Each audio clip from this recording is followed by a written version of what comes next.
those three guys you're mentioning, right? Varane had an absolute stinker for Real Madrid in his last outing. It's been up and down. Griezmann, his issues at Barcelona, well chronicled. And obviously Pogba, in and out of the team. And yet they go with France, they look like different players. And that kind of brings me to my next question, because Paul Pogba spoke after the game. And as always happens when players go with their national team, sometimes, they know, 20 years ago, 30 years ago was different. But today they know that the minute they speak, it's going to bounce back in their home countries. And what did he say?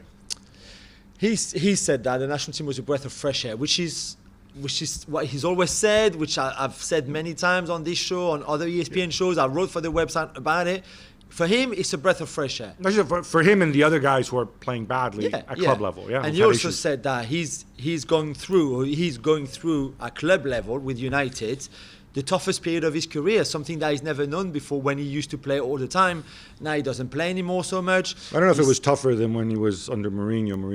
Mourinho invented something that doesn't exist, the vice captaincy, just so he could take it away from Pogba. True. But I see where he was coming from. And his point was not to be negative about United or critical about Solskjaer. Because I saw on social media a few United fans saying, this is a dig at United. It's not a dig. He never made a social comparison. Media. It's the papers today. The punditocracy in this country are going to come back on it and be like, oh, look, Pogba's being disrespectful about United. He was explaining why it's a breath of fresh air for him to be in that dressing room around people with who he won the World Cup. Some, like Rafael Varane, they've played together since they were 16. So now they're 27. Of course, when they meet again, it's like old friends. It's like brothers. That doesn't mean it's not the case at United. He likes the dressing room at United. He's happy at United. This is not the problem. The problem is not the fraternity that you can find in a national team that you don't have with your club. Right. But he was saying that helps him to be able to play like he did against Portugal, to have that camaraderie. You're making excuses for Pogba. I made excuses for Pogba last night. We talked about this on the FC show. But one thing that seemed to be the consensus is Pogba doesn't help himself when he answers these questions, because the backlash that's going to come. For me, it's entirely normal, right? It's not just that United are underachieving, it's that you're in and out of the side at Manchester United, you're playing, you're not playing, whatever, right? And so obviously you're going to have a different environment.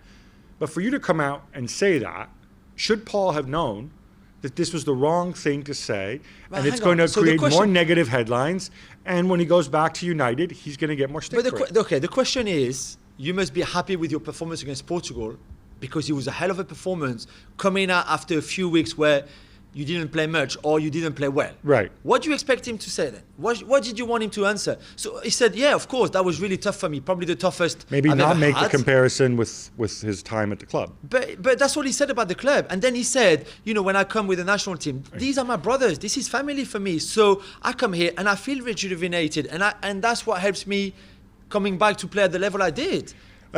I'm giving him I give him the benefit of the doubt. And I actually like it when people are honest. Yeah, and I unfortunately, think he really was. rarely players are. And he was not a dig at United. Again. Equally, he's not a dig at United, but he's an intelligent guy, and he knows that is how it's going to be spun now here in England. And it's not just an English thing; it probably would be spun that way most players in his position. So I'm just wondering, why put yourself in that situation? Was you just carried away in the moment that you have to draw a comparison? I mean, come on, it's France, it's Manchester United, right? You're talking about the world champions versus a team that's basically underachieved for 8 years. He didn't say the dressing room at United is toxic, or I don't like being there, or I'm not happy being there. He was asked a question about the dressing room with the French national team. So he just answered. He said, we even take the mick out Kylian Mbappe, because when he comes with us with the national team, he speaks more Italian and Portuguese because he spends so much time at PSG with Neymar and Verratti. But when we all go back together with the national team, we all speak French. We've known each other for so long. We know this is family. That's the only point he made. And I don't think there's anything wrong with that. And by the way, he reminded everyone in England, at United and everywhere, how talented he was against Portugal. Yeah, this was just going to do him much good next time Ole Gunnar Solskjaer puts out the 11 and his name's not on it.